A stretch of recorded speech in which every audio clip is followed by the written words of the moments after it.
ओम शांति। 13 अगस्त 2023 अव्यक्त बाप दादा के महावाक्य। ओरिजिनल डेट 6 अप्रैल 1995। प्योरिटी की रूहानी पर्सनालिटी की स्मृति स्वरूप द्वारा मायाजीत बनो। आज स्नेह के सागर बाप दादा चारों ओर के सर्व स्नेही बच्चों को देख रहे हैं। हर एक स्नेही बच्चों के मूरत में रूहानी पर्सनालिटी की झलक देख रहे हैं। बाहर के रूप में तो साधारण पर्सनालिटी वाले हैं, लेकिन रूहानी पर्सनालिटी में सबसे नंबर 1 है। दुनिया में अनेक प्रकार की पर्सनालिटीज गाई जाती है। शरीर की भी पर्सनालिटी, कोई विशेषता की भी पर्सनालिटी और कोई विशेष पोजीशन की भी पर्सनालिटी, लेकिन आप सबके चेहरे पर चलन में कौन सी पर्सनालिटी है? प्योरिटी की पर्सनालिटी। प्योरिटी ही पर्सनालिटी है। जितना जितना जो प्योर है, उतनी उनकी पर्सनालिटी न सिर्फ दिखाई देती है, लेकिन अनुभव होती है। सभी अपने रूहानी पर्सनालिटी को अनुभव करते हो। आप जैसी पर्सनालिटी सतयुग से अब तक कोई की है? सारे कल्प में चक्कर लगाओ तो आप जैसी पर्सनालिटी है? नहीं है ना? तो आपको अपनी रूहानी पर्सनालिटी का नशा है। अनादि काल में तो परम धाम में भी आप विशेष आत्माओं की पर्सनालिटी सबसे ऊंची है। चाहे आत्माएं सब चमकती हुई ज्योति हैं, लेकिन आप रूहानी पर्सनालिटी वाली आत्माओं की चमक अन्य सब आत्माओं से न्यारी और प्यारी है।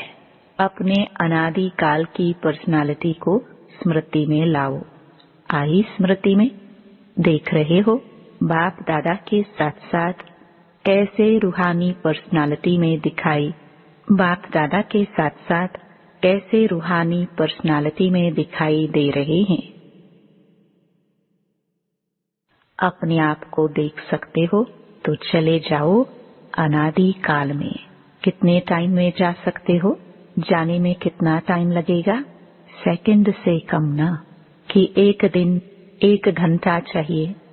सेकंड से भी कम, जहाँ चाहो वहाँ पहुँच सकते हो। तो अनादि काल की अपनी पर्सनालिटी देख ली। अभी अनादि काल से आदि काल में आ जाओ। आ गए या अभी चल रहे हो? पहुंच गए तो अनादि काल से आदि काल में अपनी रूहानी पर्सनालिटी देखो। कितनी श्रेष्ठ पर्सनालिटी है। तन की भी तो मन की भी, तो धन की भी और संबंध की भी। सब प्रकार की पर्सनालिटी कितनी श्रेष्ठ है। तो आदि काल की पर्सनालिटी देख रहे हो। कितने सुंदर लगते हो, कितने सजे हुए हो, कितने सुख, शांति, प्रेम, आनंद स्वरूप हो। तो आदि काल में भी अपनी पर्सनालिटी को देखो। स्पष्ट दिखाई देती है। वह 5000 वर्ष हो गए तो थोड़ा स्पष्ट नहीं है, सभी को स्पष्ट है। होशियार हो सभी। तो आदि काल भी अपना देख लिया। अभी आओ मध्य काल में। तो मध्य काल में भी आपकी पर्सनालिटी क्या रही? आपके जड़ चित्र कितने विधि पूर्वक पूजे और गाए जाते हैं। चाहे कितने भी धर्मात्मा, महात्मा, नेताए पर्सनालिटी वाले गाए जाते हैं, लेकिन आपके जड़ चित्रों की पर्सनालिटी के आगे उनकी पर्सनालिटी कुछ भी नहीं है। जैसे आप सबकी पूजा होती है, वैसे कोई महात्मा या नेता की, धर्मात्मा की विधि पूर्वक पूजा होती है? कभी देखी है? आपके जड़ चित्रों जैसे श्रृंगार किसका होता है? तो मध्य काल में भी आप आत्माओं के प्योरिटी की पर्सनालिटी की विशेषता कितनी श्रेष्ठ है। अपना चित्र देखा, आपकी पूजा होती है कि नहीं? सिर्फ बड़े बड़ों की होती है, हमारी नहीं। डबल विदेशियों के मंदिर हैं, देखा है? उसमें आपका चित्र है कि सुना है तो कहते हो कि हाँ होंगे। स्मृति में है तो मध्य काल भी आपका अति श्रेष्ठ है। और अब लास्ट जन्म में जो मर्जीवा ब्राह्मण जन्म है, उसकी पर्सनालिटी देखो कितनी बड़ी है। गायन कितना है। कोई भी श्रेष्ठ कार्य अब तक भी आपके नामधारी ब्राह्मण ही करते हैं। चाहे ब्राह्मण अभी ब्राह्मण रहे नहीं हैं, लेकिन नाम के तो ब्राह्मण है ना। आपके नाम से, आपकी पर्सनालिटी के कारण वो भी श्रेष्ठ गाए जाते हैं। तो ब्राह्मण जन्म की पर्सनालिटी कितनी श्रेष्ठ है। आदिकाल, अनादिकाल, मध्यकाल और अब अंतकाल, सारे कल्प में आपकी पर्सनालिटी सदा ही महान रही है। लौकिक पर्सनालिटी वालों का अगर नाम भी आता है तो कोई विशेष बुक में उन्हों का नाम आता है, फलाने फलाने हैं, लेकिन आपका नाम किसमें आता है? साधारण बुक में नहीं आता है, शास्त्रों में आता है। जो भी आदिकाल से शास्त्र बने, उसमें किसके चरित्र हैं, किसका गायन है, किसकी कहानियां हैं? तो लौकिक पर्सनालिटी वालों का गायन विशेष बुक में होता है और आपका गायन शास्त्रों में होता है। और शास्त्रों को कितना रिगार्ड देते हैं, बड़े विधि पूर्वक शास्त्र को संभालते हैं, उसको भी बड़े पूज्य के रूप में देखते हैं। जो सच्चे भगत हैं वो शास्त्र को विधि पूर्वक रखते भी हैं और पढ़ते भी हैं। ऐसे रिवाजी किताबों के माफिक नहीं रखते। तो अपनी पवित्रता की पर्सनालिटी को सदा ही इमर्ज रूप में स्मृति में रखो। जानते हैं, या है तो हम ही, ऐसे मर्ज नहीं, स्मृति स्वरूप में रखो। जिसके बुद्धि में ये इमर्ज रूप में स्मृति रहती है, तो स्मृति ही समर्थि का आधार है। और जहाँ समर्थि है वहाँ माया आ सकती है। समर्थ आत्मा के पास माया का आना असंभव है। मेहनत करने की आवश्यकता ही नहीं है। माया का काम है आना, लेकिन आपका काम अभी समय प्रमाण भगाना नहीं है। माया आई और भगाया नहीं, आपका काम है सदा मायाजीत रहना। तो मायाजीत हो या माया को बार बार भगाने वाले हो, अभी भगाना पड़ता है। थोड़ा थोड़ा वो दर्शन देने के लिए आ जाती है, नहीं ना। डबल फॉरेनर्स ने माया को सदा के लिए भगा दिया या भगाते ही रहते हैं? क्या हाल है? माया सदा के लिए भाग गई, अभी नहीं आएगी ना। ये थोड़ा थोड़ा आए, कोई हर्जा नहीं। फिर भी आधा कल्प की दोस्ती है, फ्रेंड है ना, उसको ऐसे ही छोड़ देंगे, आवे ही नहीं। सुनाया ना कि समय समाप्त होने के पहले बहुत काल का मायाजीत बनने का अभ्यास चाहिए। अंत में नहीं हो सकेगा। अगर अंत में मायाजीत बनने का पुरुषार्थ भी करेंगे तो क्या हाल होगा? बाप दादा तोते की कहानी सुनाते हैं ना कि तोते को कहा नलके पर नहीं बैठना, पर नलके पर बैठकर ही बोल रहा था।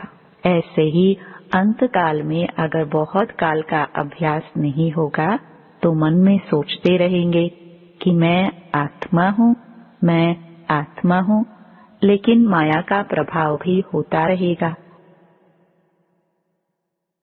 और कोशिश भी करेंगे मैं आत्मा हूँ, मैं आत्मा हूँ, लेकिन होगा ही नहीं। इसलिए क्या करना है? अभी से मायाजीत बनने का अभ्यास करो।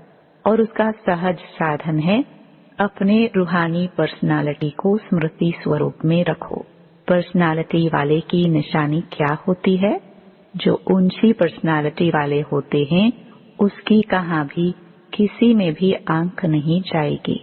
ये ऐसा है, ये ऐसा है, ये ऐसा करता, ये ऐसे करती, मैं क्यों नहीं करूं, मैं क्यों नहीं कर सकती हूँ या कर सकता हूँ। दूसरे के प्राप्ति में आंख नहीं जाएगी। क्यों? रूहानी पर्सनालिटी वाला सर्व प्राप्तियों से संपन्न है, स्वभाव में भी संपन्न, संस्कार में भी संपन्न और संबंध संपर्क में भी संपन्न, भरपूर। वो कभी अपने प्राप्तियों के भंडार में कोई अप्राप्ति अनुभव ही नहीं करेगा। क्यों? रूहानी पर्सनालिटी के कारण वो सदा ही मन से भरपूर होने के कारण संतुष्ट रहता है। आंख दूसरे की प्राप्ति में तब जाती है जब अपने में अप्राप्ति अनुभव करते हो। तो कोई अप्राप्ति है क्या? गीत क्या गाते हो? अप्राप्त नहीं कोई वस्तु ब्राह्मणों के खजाने में। ये गीत मुख से नहीं मन से गाते हो ना? जो गाते हैं वो हाथ उठाओ। अच्छा, डबल विदेशी भी गीत गाते हो? अच्छा, बाप दादा चारों ओर के बच्चों की प्योरिटी की पर्सनालिटी चेक कर रहे थे। प्योरिटी की परिभाषा को भी अच्छी तरह से जानते हो। प्योरिटी सिर्फ ब्रह्मचर्य व्रत नहीं। ब्रह्मचर्य व्रत में तो आजकल के सर्कमस्टेंस अनुसार कई अज्ञानी भी रहते हैं, ज्ञान से नहीं लेकिन हालातों को देखकर। कई भक्त भी रहते हैं, वो कोई बड़ी बात नहीं है, लेकिन प्योरिटी को सारे दिन में चेक करो। पवित्रता की निशानी है स्वच्छता, सत्यता। अगर सारे दिन में चाहे उठने में, चाहे बैठने में, चाहे बोलने में, चाहे सेवा करने में, चाहे स्थूल सेवा की व सूक्ष्म सेवा की, लेकिन अगर विधि पूर्वक नहीं की, विधि में भी अगर जरा सा अंतर रह गया तो वो भी स्वच्छता अर्थात पवित्रता नहीं, व्यर्थ संकल्प भी अपवित्रता है। क्यों? आप सोचेंगे कि हमने पाप तो किया ही नहीं, किसको दुख तो दिया ही नहीं, लेकिन अगर व्यर्थ चला, समय गया, संकल्प गया, संतुष्टता गई, तो आपके पवित्रता की फाइनल स्टेज के डिग्री में फर्क पड़ जाएगा। 16 कला नहीं बन सकेंगे, 15 कला, 14 कला, 15.5 कला नंबरवार हो जाएगा।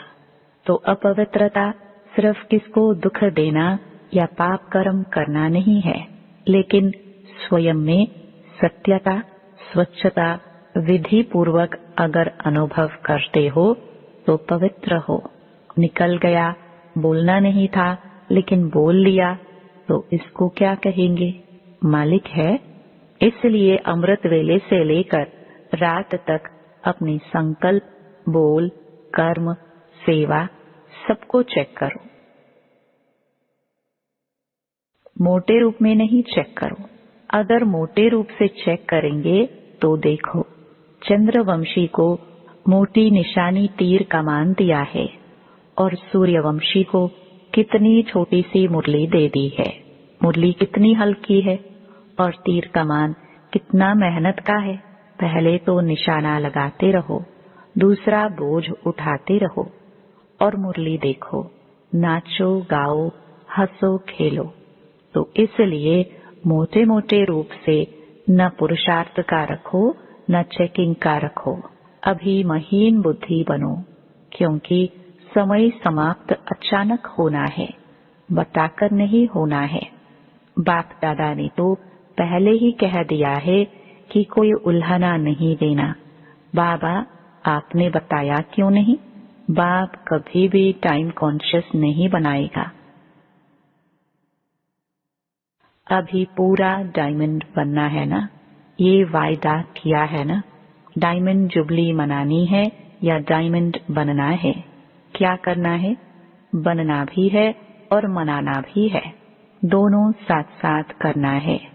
तो बाप दादा अगले वर्ष में चेक करेंगे, वायदा निभाया या सिर्फ मुख मीठा किया तो कौन हो? सिर्फ बोलने वाले हो या निभाने वाले हो? अच्छा, देखो टीवी में आप सबका फोटो आ रहा है, फिर बदल नहीं जाना, मैं था ही नहीं, मैंने नहीं कहा था। बनना तो अच्छा है ना, तो जो अच्छी बात है उसको जल्दी करना चाहिए या देरी से? जल्दी करना चाहिए ना। सेकंड में एवर रेडी बन सकते हो, सेकंड में अशरीरी बन सकते हो। ये युद्ध करनी पड़ेगी कि नहीं मैं शरीर नहीं हूँ, मैं शरीर नहीं हूँ। ऐसे तो नहीं ना। सोचा और हुआ, सोचना और स्थित होना। बाप दादा ने कुछ मिनटों तक ड्रिल कराई, अच्छा लगता है ना? तो सारे दिन में बीच बीच में ये अभ्यास करो। कितने भी बिजी हो, लेकिन बीच बीच में 1 सेकंड भी अशरीरी होने का अभ्यास अवश्य करो। इसके लिए कोई नहीं कह सकता मैं बिजी हूँ। 1 सेकंड निकालना ही है, अभ्यास करना ही है। अगर किसी से बातें भी कर रहे हो, किसके साथ कार्य कर रहे हो, तो उन्हों को भी 1 सेकंड ये ड्रिल कराओ, क्योंकि समय प्रमाण ये अशरीरीपन का अनुभव या अभ्यास जिसको ज्यादा होगा वो नंबर आगे ले लेगा। क्योंकि सुनाया कि समय समाप्त अचानक होना है। अशरीरी होने का अभ्यास होगा तो फौरन ही समय की समाप्ति का वाइब्रेशन आएगा। इसलिए अभी से अभ्यास बढ़ाओ। ऐसे नहीं अगले साल में डायमंड जुबली है तो अब नहीं करना है, पीछे करना है। जितना बहुत काल ऐड करेंगे उतना राज्य भाग्य के प्राप्ति में भी नंबर आगे लेंगे। अगर बीच बीच में यह अभ्यास करेंगे तो स्वतः ही शक्तिशाली स्थिति सहज अनुभव करेंगे। ये छोटी छोटी बातों में जो पुरुषार्थ करना पड़ता है वो सब सहज समाप्त हो जाएगा। अच्छा, सभी खुश राजी है ही या पूछना पड़ेगा? माताएं खुश हो? बहुत अच्छा।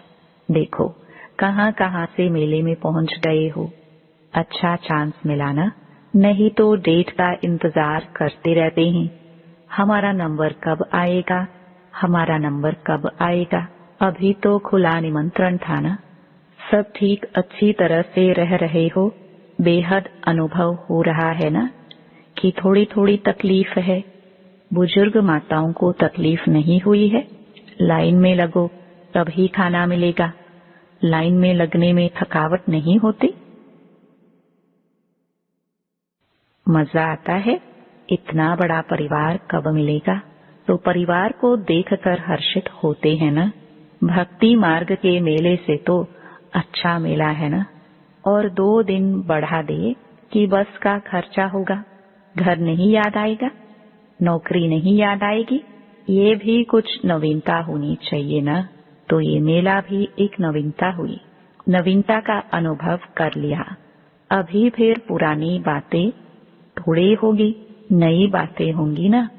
नई बात पसंद आती है या पुरानी? नई बात अच्छी लगती है ना। अच्छा,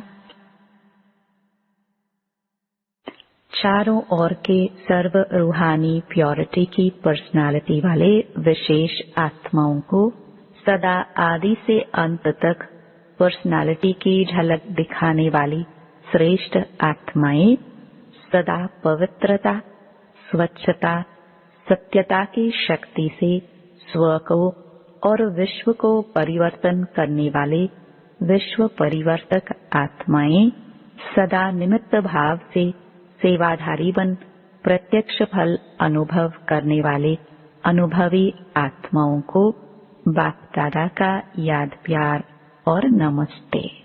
दादियों से अच्छा रहा मेला? कोई तकलीफ तो नहीं हुई ना? सबके शुभ संकल्प और उमंग उत्साह के संकल्प से सफलता है ही है। यह संगठन का संकल्प ऐसे होता है जो असफलता को मिटा देता है। जैसे किला होता है ना, तो किला कमजोर तब होता है जब एक भी ईंट हिलती है, और सब ईंटें मजबूत हैं तो किला कभी हिल नहीं सकता, विजयी है। तो ये भी संगठन से, उमंग उत्साह और श्रेष्ठ संकल्प से, सहयोग से सफलता हुई पड़ी है। अच्छा लगा और समय प्रति समय और अनुभव करते जाते हैं। पहले क्वेश्चन उठता था होगा, लेकिन जो सोचो उसमें सफलता है ही, तो सफलता मूर्त का वरदान संगठन की शक्ति को मिलता है। बाप दादा सदा गुड मॉर्निंग, गुड नाइट करते हैं। अच्छा, डबल विदेशी उड़ रहा है ना, अच्छा है। ओम शांति। वरदान, स्वराज्य अधिकारी बन कर्मेंद्रियों को ऑर्डर प्रमाण चलाने वाले अकाल तख्त सो दिल तख्त नशीन भव।